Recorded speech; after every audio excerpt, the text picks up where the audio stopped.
Welcome back for another deep dive with us. Today we're diving into something I think a lot of you have been curious about, and that's memoir writing. Yeah. We've gotten a ton of questions from you all about this, and so we've got some excerpts from a memoir writing guide by Joanne Hoost Smith to help us tackle this. Okay. I think we should go beyond just the how-to today, though, and really dive deep into the why of I memoir, definitely. unearthing those hidden stories that you have. I think one of the biggest things that holds people back from writing a memoir is that they think, Even if you think your life isn't book-worthy. right, they think, oh, well, my life's not that interesting. It has to be about some extraordinary life. Yeah. But the thing is, the beauty of memoir is that it's not just about recounting the events of your life. Yeah. It's about reflecting on them Uh-huh. and exploring, the meaning behind them Right. and sharing the insights that you've gained with time and perspective. Yeah, so it's more than just a diary. It's Yeah. not just like, Dear Diary, this is what happened to me today. It's like, What does it mean looking back? exactly. And speaking of definitions, the guide actually quotes dictionary.com. I And know. dictionary.com defines a memoir as an account of one's personal life and experiences. I like that. Yeah, and it really is about those aha moments that you have looking back Right. on your life. And what's really fascinating is that these aha moments, they don't have to come from these grand adventures or anything. Yeah, that's encouraging for Yeah. someone like me who always thinks, well, my life's not that interesting. Right. Well, the guide using the example of E.B. White's Once More to the Lake, Okay. which is a seemingly simple essay about a father-son fishing trip. Oh, wow. But it resonates so deeply with readers because of its exploration of, aging and time and memory. These are universal themes that we can all relate to. Right. So it's less about the actual events and more about how we tell the story. Exactly. And one really crucial element of storytelling, especially in memoir, is honesty.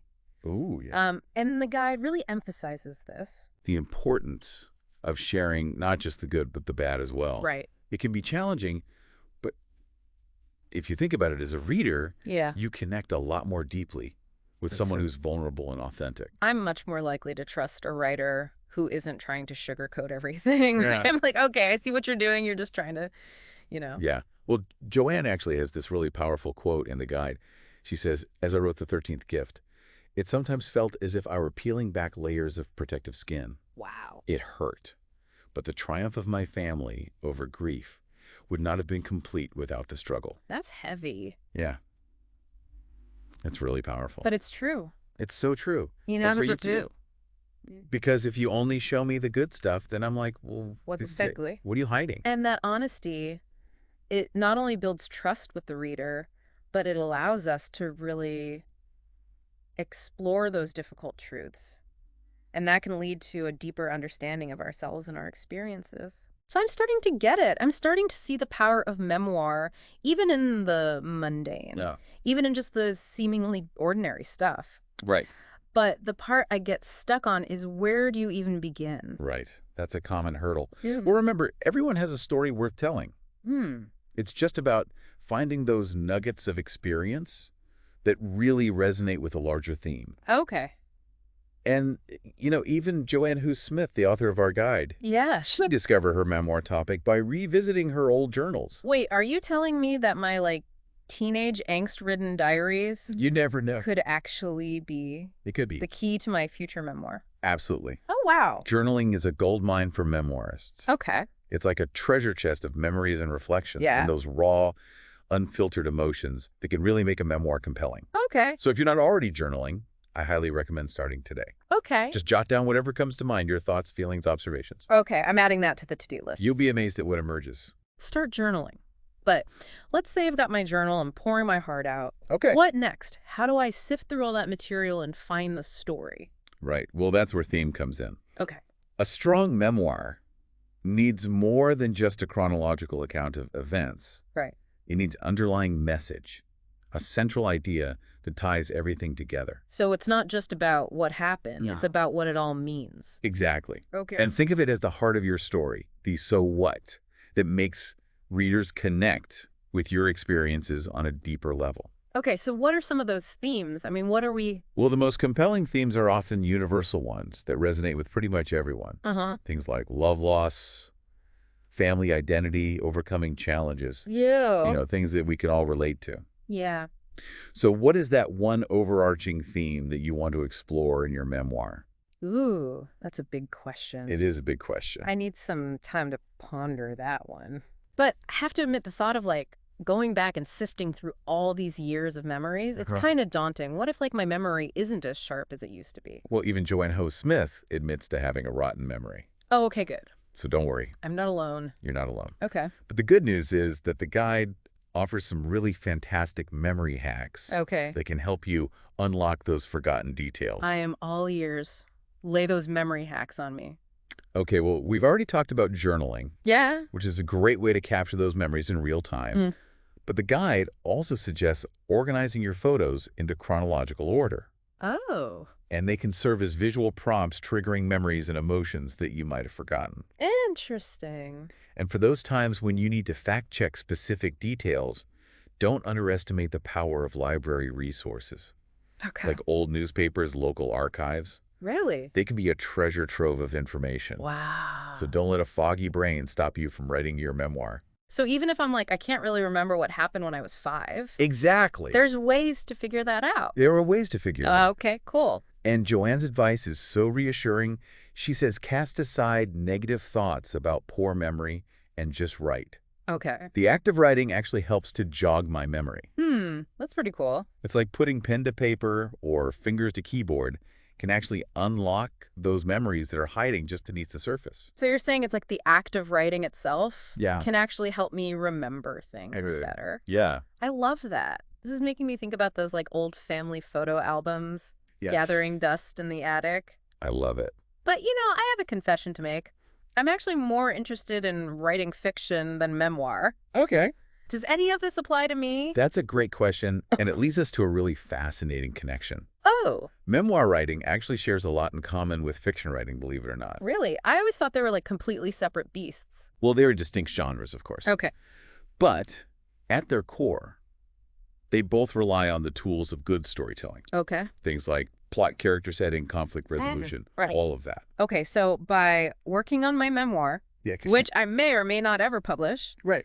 I can be sharpening those skills for my fiction. Exactly. And the guide even suggests writing memoir as if it were a scene in a movie. Oh, that's cool. So thinking about your memoir like a movie Mm. can actually help you develop those storytelling skills that are so crucial for fiction as well. It's like cross-training for writers. Exactly. Yeah, I love that. By honing your skills in memoir, you're essentially practicing those core storytelling techniques that will benefit you in any genre. So no matter what kind of story I'm writing, I Yeah. can benefit from this. Absolutely. You're learning to craft engaging scenes, Mm. develop compelling characters, build suspense, all those elements that are crucial for captivating readers. Okay. Whether you're writing about your own life or creating these fictional worlds.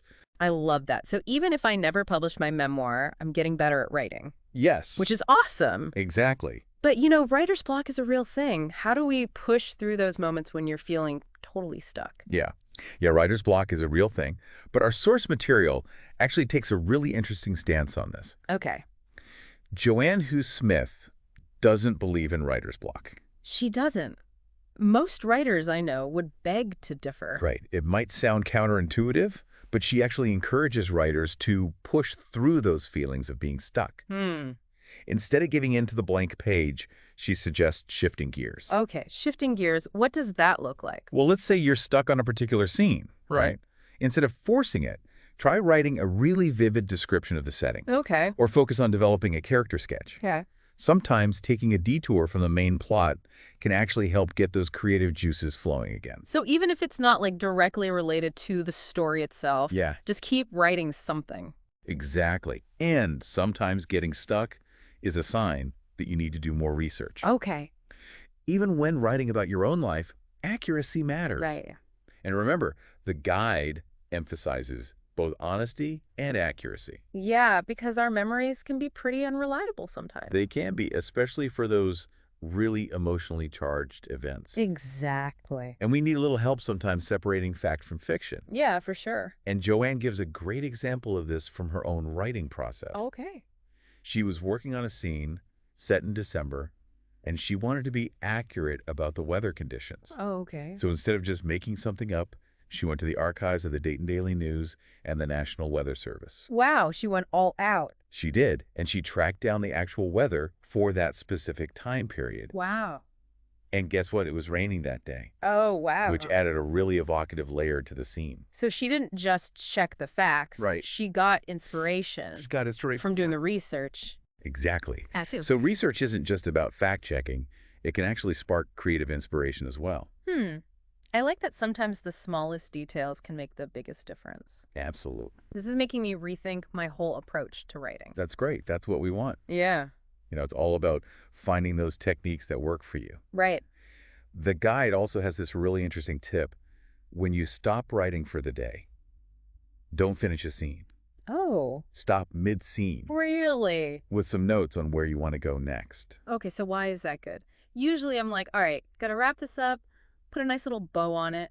Well, it's about setting yourself up for success the next time you sit down to write. Oh. Instead of staring at a blank page, you're picking up right where you left off. So you have that momentum already. Exactly. You have that momentum. Okay. You're not starting from scratch. So it's like leaving a trail of breadcrumbs for your future self. Exactly. I like that. Okay, I'm adding that to my list. Perfect. Writing hacks. And the guide also suggests asking a friend to read your work aloud to you. Oh, yeah.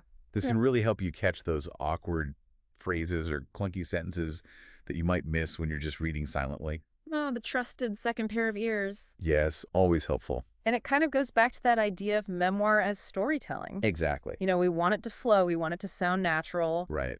Pull the reader in. And speaking of reading, the guide actually provides a list of 20 acclaimed memoirs that were curated from Goodreads user reviews. Oh, wow. So now that we've kind of explored the world of memoir writing, Yeah. diving into these works can really give you a sense of what's possible in the genre.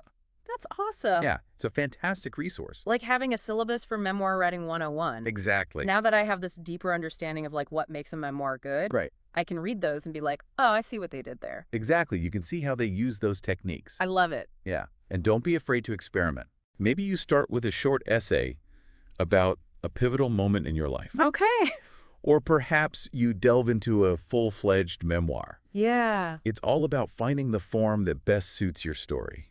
This whole deep dive has been such a revelation for me. Yes. I keep been thinking memoir was just about like, recounting the past. Yeah. But now I see it as like this opportunity for reflection, Yes. for self-discovery, Right. and for connecting with readers on like a deeper level. And remember, everyone has a story worth telling. Hmm. It's just about finding the courage to share those stories, Mm. to embrace vulnerability, and to trust in the power of your own voice. I love that. So as we wrap up our deep dive into memoir writing, Okay. I want to leave you with this thought. Okay. What is that one memory that just keeps popping up for you?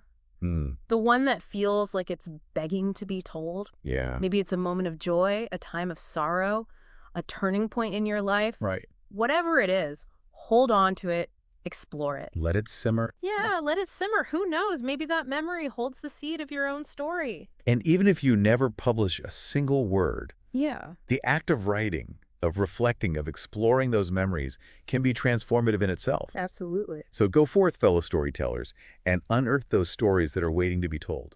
Beautifully said. It's been such a pleasure diving deep with you today. Likewise. And to all of our listeners out there, happy writing.